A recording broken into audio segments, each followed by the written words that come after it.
Sunday মানে আমার কাছে ফান ডে। আর সানডে মানে আমার কাছে একটু ঘোরাঘুরি, ভালো মন্দ দুপুরে খাওয়া। তো এটাই সেদিন ছিল নভেম্বর মাসের 2 তারিখ, রবিবার। আজকে আমি দুপুরের মেনুতে কি কি করেছি চলুন সেটাই আপনাদের সাথে শেয়ার করি। প্রথমেই করে নিয়েছি ধোয়া ওঠা গরম ভাত, সবেই মাত্র করলাম, আর মাছের মাথা দিয়ে মুড়ো ঘন্ট।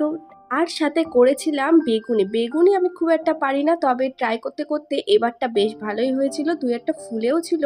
আর খুব বড় বড় করিনি, ছোট ছোটই করেছিলাম। আর এই যে বেগুনি করেছি।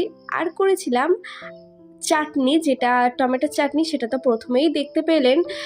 তাতে ছিল কিশমিশ, কাজু, আমসত্ত্ব, খেজুর, যা যা দেওয়ার দরকার মোটামুটি দিয়েছি। আর চিকেন তো থাকবেই, কারণ বরমশাই তো এদিকে আমার মাটন খান না, তো সেই কারণে আমি এদিকে চিকেন করেছি। চিকেনে তো আলু ম্যান্ডেটারি। আর এইদিকে পাঁপড়ও ভেজে নিয়েছি, কারণ আমি চাটনি পাঁপড় ছাড়া খেতেই পারি না। আর এইদিকে আমার বরমশাইয়ের থালি একদম রেডি, সাথে স্যালাডে নিয়ে নিয়েছি শসা। আর আজকের মতো এই মিনি ভ্লগটা এখানেই শেষ করলাম।